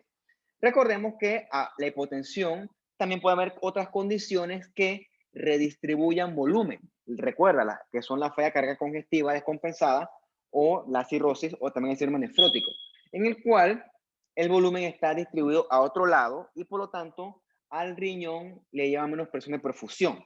Recuerda que eso se llama la depresión de volumen circulante efectivo. Bueno, si eso no se corrige, también te puede llevar a un hiperaldosteronismo secundario. Tiene aquí la aldosterona, ¿no? Recuerda que la aldosterona se rige por el sistema de renina, angiotensina, aldosterona, que a su vez se rige por los niveles de sodio. ¿Ok? Entonces, el sodio, el nivel de potasio y la presión arterial son las variables que rigen la aldosterona, no la hipófisis, no es una cosa importante de esta clase. Bien. Puede haber hiperaldosteronismo si la glándula adrenal está secretando aldosterona en exceso. Y eso te va a llevar entonces a un hiperaldosteronismo primario. Si eso ocurre, si hay exceso de aldosterona, eso va a suprimir el eje de renina. Por lo tanto, tú puedes tener entonces disminución de renina, ¿ok? Por un tema de retroalimentación negativa, porque hay mucha aldosterona. Por lo tanto, si hay mucha aldosterona, la renina debe disminuir, ¿ok? Lo contrario ocurre si ocurre mucha secreción de renina, que a su vez esto va a estimular el exceso de aldosterona y esto te puede llevar entonces a un hiperaldosteronismo secundario. Entonces, a diferencia del escenario anterior, tú aquí vas a tener renina bajita, acá arriba vas a tener renina baja, aldosterona alta. Bueno, en este escenario acá abajo vas a tener renina alta y aldosterona alta. Entonces, cuando nosotros vemos aumento de renina, ¿ok? En las situaciones donde se ve depresión de volumen circulante efectivo. Dijimos, ¿no? La falla cardíaca congestiva, la cirrosis y también el síndrome nefrótico. Entonces, por ejemplo, tienen la sospecha de un síndrome que secreta mucha aldosterona, ¿no? Que también se llama, que pertenece a la familia de los mineralocorticoides.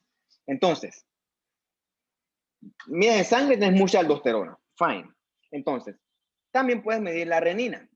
Y si la renina está baja, tú sospechas que el problema está en la adrenal como tal. Entonces te vas aquí, ¿no? Con que el problema es un hiperaldosteronismo primario. Hay muchas causas, ¿no? Yo no soy internista ni nada de esas, ni endocrinólogo. Así que yo, si quieres se las leen, pero yo no. Pero si tú las mides y ambas están altas, perdón, si tienes aquí no, es un aldosteronismo primario, ¿ok? Con low renin, ¿ok? Te puedes leer después si son los síndromes esto, no. Para mí, a mí me gusta pensar más que, el ejemplo clásico es por los tumorcitos que se dan mucha aldosterona, ¿no? Entonces, ese exceso de aldosterona va a tumbarte la renina abajo. Pero, si tienes la renina alta y la aldosterona alta, entonces viene, ¿por qué está ocurriendo esto? Ya no es por tumores. Bueno, ocurre, por ejemplo, porque el paciente tiene estos estímulos de volumen, ¿ok? Puede ser un paciente que es hipertenso, con una falla cardíaca, cirrótico. Es una manera de distinguirlo, ¿no? La renina te ayuda a distinguir si el origen está en la misma adrenal o si el origen está por un tema de alteración de los volúmenes. Creo que es la forma simplificada de hacerlo. ¿Ok? Creo que es la forma simplificada. No importa. Igual se leen esto, lo revisan, que ahí lo dice todo bastante bien. Bien. La contraparte es el hipoaldosteronismo. Lo mismo. Recuerde que la aldosterona tiene la función de reabsorber sodio en el riñón y de secretar potasio. ¿Ok? O sea, si hay poquita aldosterona, eso te puede llevar entonces a una hiponatremia, porque no estás reabsorbiendo sodio, o una hipercalemia, porque no estás secretando potasio, ¿ok? Entonces, esto es clásico del paciente con hipoaldosteronismo, ¿no? Hiponatremia, hipercalemia. Yo me acuerdo de esto porque la aldosterona sigue al sodio, o sea que si hay hipoaldosteronismo va a haber hiponatremia, si hay hiperaldosteronismo va a haber hipernatremia, pero no sigue al potasio, o sea, ocurre lo contrario. Si hay hipoaldosteronismo va a haber hipercalemia. Esa es la forma como yo me lo acuerdo, ¿no? La aldosterona sigue al sodio, pero no sigue al potasio. Si les sirve bien, si no, busquen su manera ustedes. Entonces, el hipoaldosteronismo puede ser o puede resultar de que haya niveles como tal disminuida de aldosterona o que la aldosterona se secrete, pero que la respuesta a aldosterona sea menor. Entonces, como aquí no tienes el riñón, y la aldosterona te va a regular sodio y potasio también. Entonces, la aldosterona va a estimular a que se reabsorba el sodio en el riñón y a que se secrete potasio por la orina. Entonces, ahí, para que vayan teniendo los conceptos, ¿no? Sé que esta cosa de hiper, a veces enreda. Hasta yo me enreda, pero bueno. Tenemos el libro para siempre guiarnos, ¿no? Bien. Hipoaldosteronismo. Dijimos, ¿por qué el paciente puede estar secretando menos aldosterona? Bien.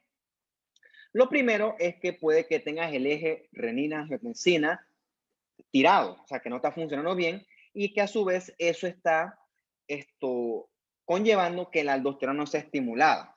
Entonces, puede ocurrir un hipoaldosteronismo hiporreninémico. ¿Qué quiere decir esta palabra hiporreninémico? O sea que es un hipoaldosteronismo con niveles bajos de renina. En este hay una disminución de secreción de renina. Bueno, ¿por qué puede ser? Bueno, puede ser que el riñón como tal esté sufriendo daño. Por ejemplo, puede ser un paciente con una enfermedad como tal renal. El ejemplo clásico es la diabetes. La diabetes le pega a muchos órganos. A uno de los órganos que le pega es el riñón. O también puede ser que tengas toxicidad a medicamentos al paciente. ¿Ok? Otra causa de deficiencia de aldosterona es una causa no patológica. Puedes tener un paciente hipertenso que consuma medicamentos antihipertensivos. Dentro de estos, unos muy famosos son los IECAS, que son los inhibidores de la enzima convertidora de angiotensina. Esos son los PRILs, enalapril, los captopril, lisinopril, que si usted ve en noticias verán que es uno de los medicamentos que más escasea en el seguro y la gente se queja, porque tenemos muchos pacientes hipertensos y son medicamentos como de alta demanda. Son los PRILs, son los IECAS. ¿Qué sucede? Los PRILs, o los IECAS, mejor dicho, los enalapril, captopril, etcétera, van a tumbarte abajo la angiotensina. Por lo tanto, la estimulación de angiotensina no se va a dar y entonces va a disminuir la liberación de aldosterona. ¿Okay? En este caso, esto sería una cosa completamente iatrogénica. O puede que la corteza adrenal no está secretando aldosterona como tal. O sea, tienes una insuficiencia adrenal. Entonces, también hay causas de por qué hay disminución de la respuesta a aldosterona, ¿no? Puedes tener, por ejemplo, medicamentos que causen resistencia a la aldosterona. De esto el más famoso es la espironolactona, que es un diurético ahorrador de potasio, ¿ok? Que su mecanismo de acción es inhibiendo a la aldosterona, ¿ok? Nuevamente, si esto te tumba la aldosterona es por una cuestión iatrogénica, no pasa nada. O sea, por eso es que esto tiene que ser bien regulado y al paciente con espironolactona hay que hacerle su control de electrolitos para ver si te estás pasando, tienes que regular la dosis, etc. O entonces puedes tener este pseudo hipoaldosteronismo en el cual los receptores como tal del riñón no responden a aldosterona, ¿no? Entonces, por ejemplo, puedes tener entonces aquí este hipoaldosteronismo con baja renina y baja aldosterona. Por ejemplo, puede ser porque tengas una nefropatía diabética. Puedes tener una renina alta y una aldosterona baja. Entonces puede ser esencialmente quizás por un IECA, ¿ok? Porque el IECA la renina no la toca, pero sí toca al eje que afecta entonces a la aldosterona. Y puede ser que tengan entonces ambas altas, que ya tienen que ver más que todo con medicamentos, ¿no? Esta tablita está bastante, está chévere. Bien, eso con respecto a la aldosterona. Vamos a pasar a la última parte en la que vamos a hablar entonces nosotros de los corticoides, ¿ok? Y dijimos que cuando hay un aumento patológico del cortisol, esto es lo que da esta famosa enfermedad llamada como el síndrome de Cushing.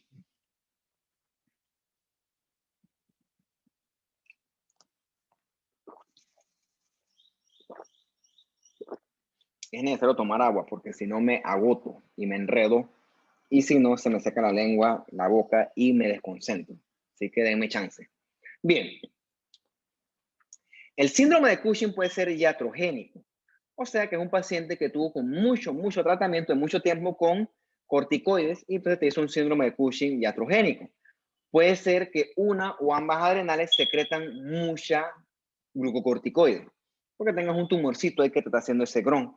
O puede ser que la adrenal está siendo estimulada en exceso porque tienes un tumor secretor de ACTH o de hormona adrenocorticotrópica, perdón, en la hipófisis. Cuando la causa del exceso de cortisol es por un tumor a carga en la hipófisis, eso se llama enfermedad de Cushing, ¿ok? Puede que también tengas un sitio ectópico que secreta mucho ACTH, ¿ok? Eso se ve sobre todo en los carcinomas de células pequeñas del pulmón, en el que está descrito como un síndrome paraneoplásico, ¿ok? Bien, cualquiera de estas causas te va a producir un síndrome de Cushing, ¿ok? En el cual el paciente va a secretar mucho cortisol, es un hipercortisolismo patológico, ¿ok? Entonces, recuerda tú que el síndrome de Cushing no es igual a la enfermedad de Cushing. Recuerda que en la enfermedad de Cushing hay hipercortisolismo porque tienes un tumor hipofisiario que te secreta mucha ACTH. Entonces tienes, por ejemplo, aquí, ¿no? Tienes aquí el síndrome de Cushing, que es causado por un tumor en la hipófisis anterior, en este caso sería la enfermedad de Cushing. Puedes tener un síndrome de Cushing, que es porque tienes un tumor en adrenal que te produce mucha hormona. Puedes tener este que es paraneoplásico, que es por un tumor de células pequeñas que produce mucha ACTH. Esto es un sitio ectópico. O puedes tener este que quizás es el clásico, que es el iatrogénico, que es porque el paciente consume mucho esteroide o no se le regula y entonces te hace sin querer queriendo un síndrome de Cushing. O sea, eso se corrige regulando los niveles de hormonas. Eso se descara la prednisona en este caso. Bien. ¿Cuáles son las características clínicas del paciente con síndrome de Cushing? Paciente que va a tener una obesidad troncal, o sea, que arriba va a ser gordo solamente, arriba en el tronco y el abdomen, pero tú le ves que las extremidades son esencialmente normales. Va a tener una cara así redondota, gordota. Eso se llaman fascias en cara de luna llena. Él también te va a hacer aquí como una joroba, le llaman jiba de búfalo, ¿no? Buffalo hump en la espalda. También te va a hacer moretones con facilidad, ¿ok? Esas son cosas características del exceso de corticoides. Estas estrellas púrpuras, nada más lo rozan y se moretea, le da la estrella en la barriga. Eso es característico del paciente con síndrome de Cushing. Importante también, fuera de estas cosas que se ven, también puede tener un paciente que está hipertenso, te puede hacer edemas, te puede hacer hirsutismo, ¿no? Hirsutismo es la aparición de vello en las mujeres en exceso, sobre todo en vellos en áreas que son normales en los hombres, ¿no? Pelos aquí en la barba, en la cara, en el pecho, eso se llama hirsutismo. El paciente con síndrome de Cushing también te puede hacer diabetes, un paciente que va a estar inmunosuprimido, porque recuerden que el cortisol también tiene efectos antiinflamatorios, y un paciente que te puede tener efectos en el humor cognitivos, que están de cosas leves hasta tipo que te hacen psicosis, tipo que se salen de sus casillas. Eso está bien descrito. Bien, ¿cómo diagnosticamos el síndrome de Cushing? ¿Ok? Bien. Lo primero es que si lo sospechamos, en base a esto, a la clínica, entonces nos vamos y medimos si hay exceso de secreción de cortisol. ¿Cómo logramos esto? Bueno, puedes medir cortisol en orina en 24 horas, puedes medir el cortisol en saliva en la tarde. Yo la verdad es que eso no es mi campo, pero bueno, es para que usted conozca que esas cosas se hacen en el laboratorio. O lo que sí podemos es determinar cómo se afecta el nivel de cortisol con un test de supresión de dexametasona, ¿ok? De eso vamos a hablar más adelante bastante. Entonces, si estas pruebas de laboratorio están alteradas, bueno, eso te dice que hay un exceso de cortisol. Fine. Esto sugiere síndrome de Cushing. Pero lo que en este caso nosotros queremos saber es de dónde se está secretando este exceso de cortisol. Y ahí es donde viene la parte, la ciencia científica de esto, ¿no? Este cuadrito que yo creo que se repite más adelante, ahorita se lo explico por qué, lo vamos a discutir más adelante. Bien. Supongamos que el problema es en la adrenal como tal. Y entonces una o ambas adrenales están secretando mucho cortisol. Entonces, si la adrenal está secretando mucho cortisol, esto va a aumentar la retroalimentación negativa en la hipófisis y entonces la ACTH va a disminuir, ¿ok? Entonces tienes ese combo de hipercortisolismo y esto, ok, tienes aquí este escenario de disminución de cortisol, me enredé, vámonos. Tienes aquí arriba en este primer escenario mucho cortisol y disminución de ACTH. Bien, cuando tú tienes eso, es algo parecido al hipertiroidismo, ¿no? Eso te orienta a que el problema está en la adrenal como tal. Pero ¿qué sucede?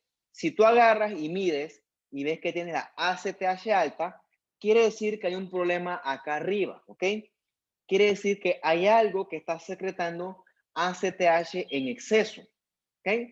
El ejemplo más conocido es en la hipófisis. Tienes un tumor, no tú, no, el paciente, tiene un tumor en la hipófisis, que es un tumor que secreta mucha hormona adrenocorticotrópica. Si eso se determina, en este caso, a esto se llama enfermedad de Cushing, que es lo más común. Lo menos común y más desafortunado es que tengas un sitio ectópico que produce mucha ACTH, ¿ok? Para eso es importante medir entonces la ACTH y el cortisol. Eso te ayuda a ti a distinguir de dónde se está produciendo esa hiperestimulación. Entonces, si tenemos mucha ACTH y mucho cortisol, entonces determinamos que ya el problema no es la adrenal. El problema es que estás produciendo mucha ACTH. Entonces ya tienes dos opciones. Ya es la hipófisis o es un sitio ectópico. Una cosa curiosa es que si el sitio ectópico como tal secreta ACTH, pero en exceso, mucha. Secreta mucha más ACTH en comparación que si fuera la hipófisis. Por eso puse aquí dos rayitas.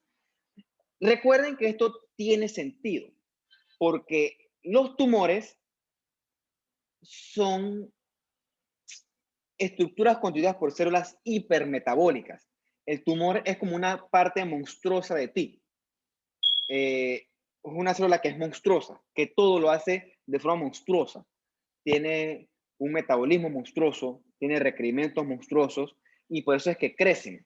Y por eso es que al final del día matan al paciente porque le quitan al paciente su capacidad de realizar un metabolismo normal. Entonces, si el tumor me está secretando mucha ACTH, me va a secretar ACTH de una forma también monstruosa. Un tumor fuera de control. Hablando de que es un tumor maligno, por eso lo pongo en rojo. Entonces, cuando sospechamos un sitio ectópico, la ACTH va a estar mucho más elevada en comparación con un tumorcito de la hipófisis que es un tumor endocrino como tal, ¿ok? Por eso que dice aquí, no, el sitio ectópico está literalmente enloquecido con ACTH. O sea que si tú tienes la ACTH anormalmente alta, eso te orienta a que la cuestión es ectópica, ¿ok? Probablemente un tumor de carcinoma de células pequeñas del pulmón que está fuera de control, obviamente eso tiene otra clínica, el paciente va a tener otras manifestaciones, mientras que si fuera un tumorcito de hipófisis, hay aumento de ACTH, pero es un aumento más controlado, ¿ok? Entonces aquí no, Cushing, ¿ok? Que si es Cushing, la ACTH, si el origen es adrenal, un tumor adrenal, la ACTH va a estar baja, ¿ok? Pero si es un sitio ectópico, que le ponen la así como sorprendida, la ACTH va a estar hiper aumentada, ¿ok?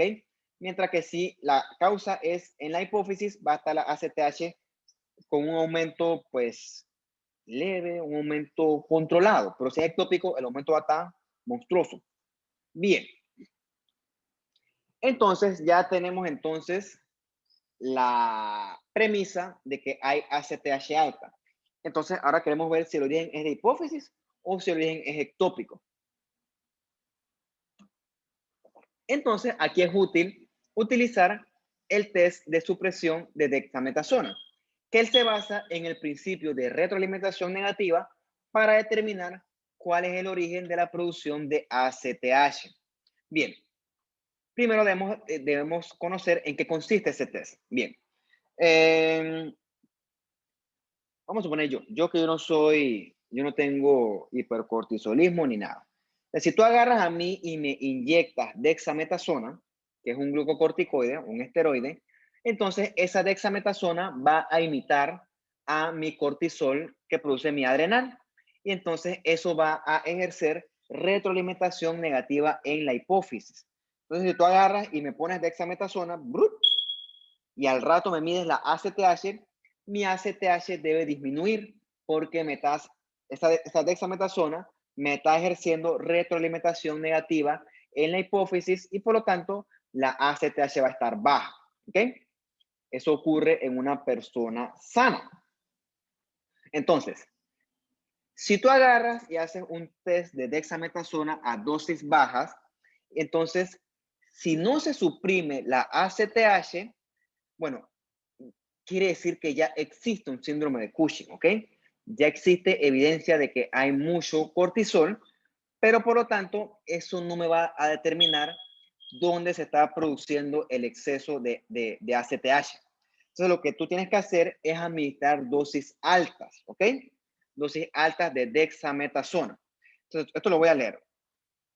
Si la hipófisis secreta ACTH en exceso, o sea, en el caso de un tumorcito que secrete mucha ACTH, que el ejemplo clásico está escrito en la enfermedad de Cushing, y entonces nosotros administramos una dosis más alta, en este caso de dexametasona o de corticoides, entonces la hipófisis en este caso debería responder a la retroalimentación negativa y debería disminuir los niveles de ACTH. O sea que si el origen es un tumorcito de la hipófisis, quizás no me responda a las dosis bajas de dexametasona, pero desde el punto de vista fisiopatológico, sí me debe responder a las dosis altas, ¿ok? Eso quiere decir que la hipófisis sí sirve. La hipófisis aún está respondiendo a la retroalimentación negativa, pero necesita más estimulación de lo normal, ¿ok? Entonces, si eso ocurre, bueno, eso me orienta a mí a que lo que está ocurriendo aquí es una enfermedad de Cushing, en la cual la ACTH va a ser suprimida, pero con un test de dexametasona a dosis altas, ¿ok? Entonces, ¿qué ocurre con el sitio ectópico? El sitio ectópico no responde a la retroalimentación negativa. Por lo tanto, si el test de dexametasona falla y la ACTH no responde, eso me orienta a mí a que el sitio de producción es ectópico. ¿Ok? Yo sé que es un poco complicado, pero si lo leen, le encuentran sentido. Esencialmente se resume aquí. Tienes un test de dexametasona a altas dosis. ¿Ok? Si eventualmente esto responde, ¿ok? Esto te orienta a que hay un tumor en la hipófisis que produce ACTH. ¿Qué significa que responda? Que la ACTH disminuye. Pero si no hay cambios en la ACTH, eso te orienta a ti a que el origen es un sitio ectópico, ¿no? Sí, mira cómo se resumen aquí. Si tienes problemas, te vas acá y lo lees. Y bueno, no sé si le gustan los colorcitos, pero yo los tengo que usar para orientarme, la verdad. Es un poco ridículo, pero a mí me sirve. Bien. Existen otras herramientas, por ejemplo, esta metirapona, que la metirapona te inhibe la síntesis de cortisol y también te puede ayudar a localizar dónde se produce el síndrome de Cushing, ¿ok? Entonces, si tú me agarras a mí y me pones metirapona, ¿qué va a ocurrir con mi ACTH? Bueno, si la metirapona me inhibe la síntesis de cortisol, entonces mi cuerpo va a detectar que no tengo cortisol y entonces mi hipófisis va a comenzar a trabajar. Por lo tanto, gracias al tema de retroalimentación negativa, entonces en una persona normal, la ACTH va a aumentar. ¿Ok? Entonces, si la hipófisis es el origen de este exceso de ACTH, entonces, si tú le administras al paciente metirapona, debe eso responder con aumento de ACTH, ¿ok? Porque sigue existiendo retroalimentación, pero esa retroalimentación está más un poquito afectada, pero sigue existiendo, ¿ok? Sigue existiendo. Por lo tanto, si el origen es hipofisiario del sitio de producción de ACTH, debe responder, ¿ok? Debe responder. Sin embargo, dijimos que los sitios ectópicos no les interesa esto. Ellos no responden a la retroalimentación negativa. Por lo tanto, si el test de metirapona no es negativo, pues eso nos orienta a que el sitio de producción es ectópico, ¿ok? Entonces, yo no soy internista, no soy clínico, yo no estoy seguro si estas cosas se hacen en la práctica, pero lo que sí he entendido con estas clases es que estas cosas te ayudan a ti a entender cómo se produce la enfermedad y cómo se orienta y cómo se relaciona con el desenlace clínico de esto. Y otra cosa, ¿para qué siguen los laboratorios en esto? O sea, esto tiene mucho que ver con patología clínica, tiene realmente mucho que ver con patología clínica. Entonces, este curso le va a servir a ustedes para el próximo curso de patología, que ya vi que es patología clínica, pero siempre eso hay que dar su correlación con patología anatómica. Pero ahora que esto aquí es full patología clínica. Pero bueno, eso es bonito. O sea, si lo ven desde un punto de vista, esto es interesante. Es bonito ver cómo tú puedes manipular el cuerpo y cuando lo manipulas, eso te va a dar resultados de laboratorio. Y esos resultados de laboratorio te van a ti ayudar a entender tu sospecha diagnóstica. Esto es como resolver misterios. Y esos misterios los resuelves manipulando el cuerpo. O sea, es su parte chévere esto. Tiene que ver con mucha patología clínica. Entonces, en resumen, ¿no? Si tú quieres localizar el origen de la producción de la CTH, recuerda que la hipófisis sí va a responder a retroalimentación negativa, mientras que el sitio ectópico no va a responder a retroalimentación negativa. Y al final el manejo es que si existe un tumor, se opera, o si la causa del síndrome de Cushing es iatrogénico, se corrige con cese o con decalación de la terapia de corticoides. Ajá. Aquí queda. Desadrenal. Y falta un poquito de... Oh my God. Vamos a hacerlo, vamos a hacerlo.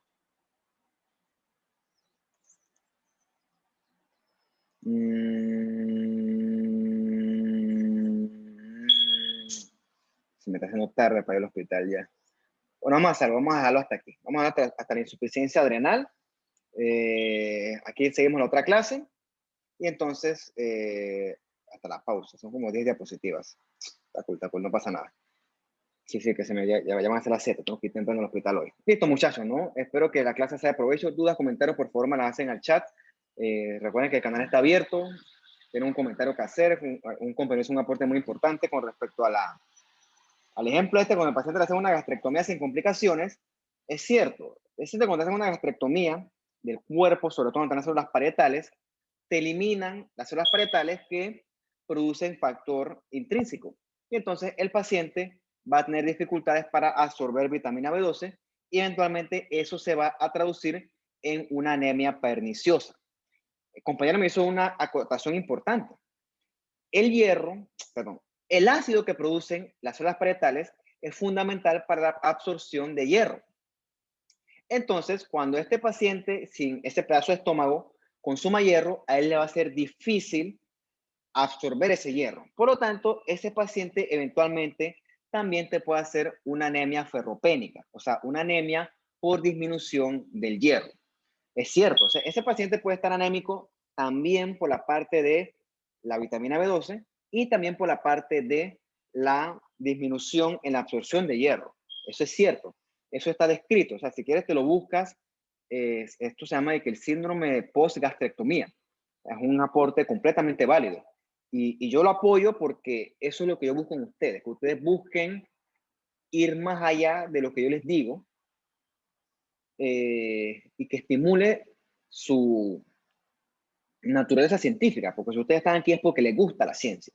Entonces, cada vez que usted va a hacer esos aportes, yo tengo que ir y leer y confirmar, yo sí, este pero tiene razón, es cierto, tiene sentido, está analizando, y eso, para mí eso es bueno, eso me gusta. Entonces, si ustedes tienen dudas, comentarios, de repente no les conteste en el momento, pero eventualmente les contestaré. Así que no tengan pena, no tengan miedo, no pasa nada. Y vuelvo y repito, si yo no lo sé, lo estudiamos, lo leemos. Para esto es esto se llama docencia. Créanme que a veces yo aprendo de ustedes también, de hecho siempre. Eso es lo que hace que este ejercicio sea enriquecedor. Por eso que a mí me gusta este trabajo. Bueno, entonces les subo esta clase y ya saben, ¿no? Cuídense y que estén bien.